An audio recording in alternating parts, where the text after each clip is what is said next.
Bienvenidos al informativo económico de Deutsche Welle.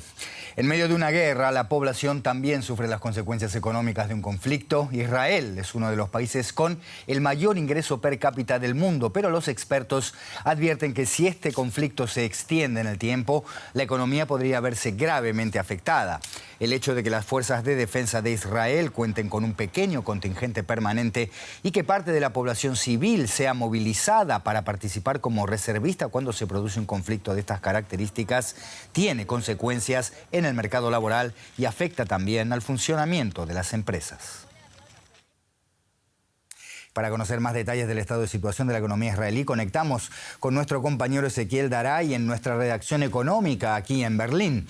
Ezequiel, decíamos que Israel es uno de los países más ricos del mundo, al menos en términos per cápita, pero también es cierto que estaba enfrentando ya una ola de protestas previamente a este conflicto. ¿En qué estado estaba la economía israelí en este escenario de tensión interna antes del 7 de octubre?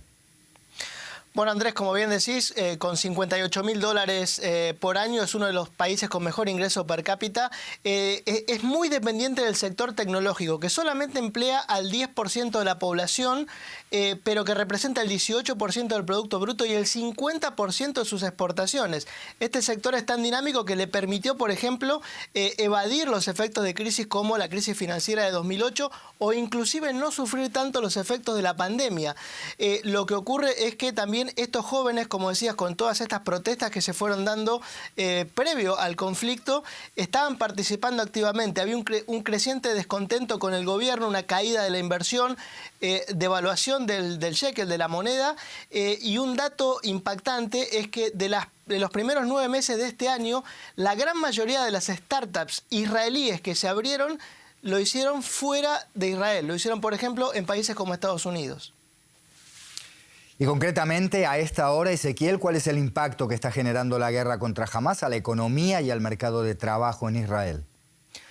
Bueno, el impacto es múltiple. Se estima que la guerra cuesta unos $260 millones por día, no solo en equipamiento militar, sino en el salario de los reservistas y en la compensación a las empresas para que liberen también a esos reservistas. Son 360.000 jóvenes que son los más productivos en la economía que están asignados a esta tarea, que se suman a los 240.000 entre desplazados y gente que no puede ir a trabajar, y esto ha reducido la fuerza laboral en casi un 20%. Es realmente impactante. En la zona norte hay todavía muchos comercios cerrados. El turismo ha caído prácticamente a cero, no hay aerolíneas extranjeras operando. Se estima que en el cuarto trimestre de este año el Producto Bruto podría contraerse 5% y podría dispararse incluso más allá el año siguiente el déficit fiscal. El consenso es, como decías, que si el conflicto es corto, el sector tecnológico tan dinámico podrá sacar a Israel de la crisis, pero si el conflicto se extiende, la cosa podría ser más complicada. Ezequiel Daray, de la redacción económica de Deutsche Welle en Berlín. Gracias, hasta cualquier momento. Y aquí en Alemania el gobierno espera suspender los límites del endeudamiento público, el famoso freno de deuda, durante el ejercicio fiscal 2023. El ministro de Finanzas, Christian Lindner, este señor, atrás mío, anunció que la próxima semana se presentará un proyecto de presupuesto suplementario para el año en curso. La decisión permite al gobierno incrementar la deuda pública durante el ejercicio 2023. Una noticia que llega después de que el Tribunal Constitucional alemán declarara inconstitucional el intento de destinar al combate del cambio climático unos millonarios fondos que originalmente habían sido creados para paliar las consecuencias de la pandemia de la COVID-19. El ministro de Finanzas Lindner asegura que ahora el gobierno podrá asignar fondos sobre una base constitucionalmente segura, entre otras cosas, para frenar los aumentos de la electricidad y el gas.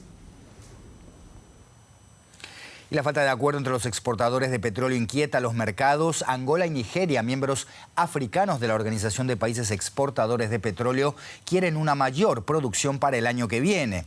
Esto se conoce después de que la OPEP pospusiera las negociaciones sobre su política de producción para 2024. Y los miembros de la OPEP Plus, la que incluye a Rusia, aplazaron para el jueves la reunión ministerial donde se preveía discutir recortes en la producción.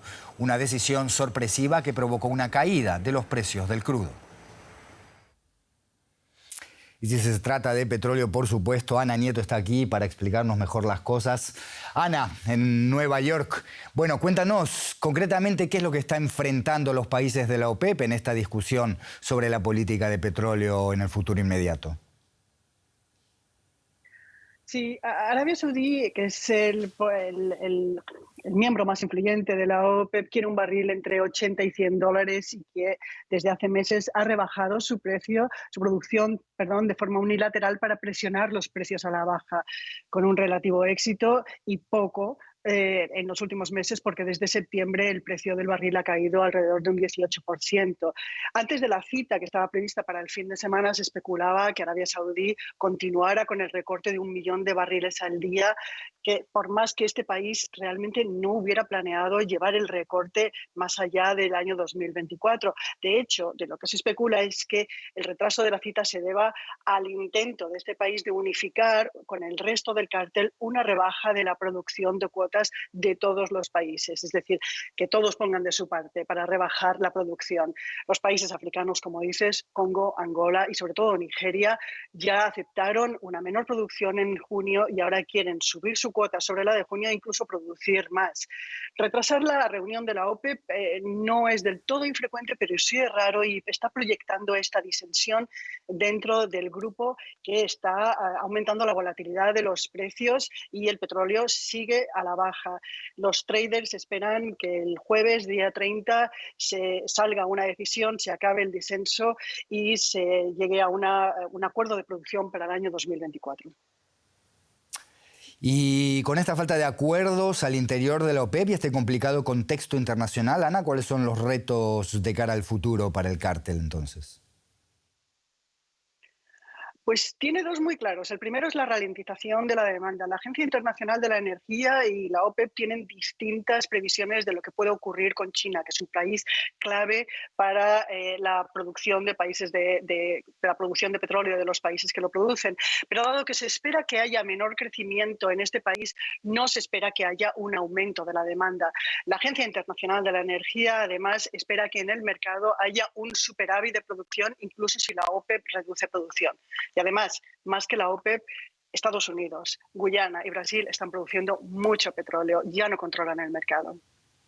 Ana Nieto, Nueva York, gracias por este análisis. Hasta la próxima. Y Petrobras, la petrolera que también es la mayor empresa de Brasil, anunció este jueves que va a realizar inversiones por 102.000 millones de dólares en el quinquenio entre 2024 y 2028, valor un 30% superior al previsto para el quinquenio anterior. Las inversiones constan en el plan estratégico de la empresa para el próximo quinquenio, aprobado por el Consejo de Administración de la compañía, controlada por el Estado brasileño, pero que tiene acciones negociadas en bolsa. Esto es lo que dice el comunicado que Petrobras envió al mercado de valores. Y el Banco Central de Turquía volvió a subir las tasas de interés en un nuevo intento por frenar una inflación que supera el 61% interanual. Es la sexta subida consecutiva de tasas, que ahora están en un 40%. El ente emisor dijo, sin embargo, que puede ser una de las últimas subidas, ya que, según la entidad emisora, las tasas se acercan a un nivel necesario para estabilizar el alza de los precios. La compañía japonesa Hitachi está probando su nuevo modelo de tren tríbrido en la red de ferrocarriles de Italia.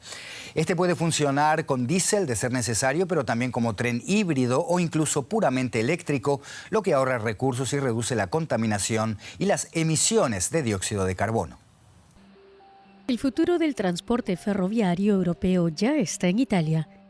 El Hitachi Blues, un tren impulsado mediante baterías eléctricas, ya opera en la Toscana.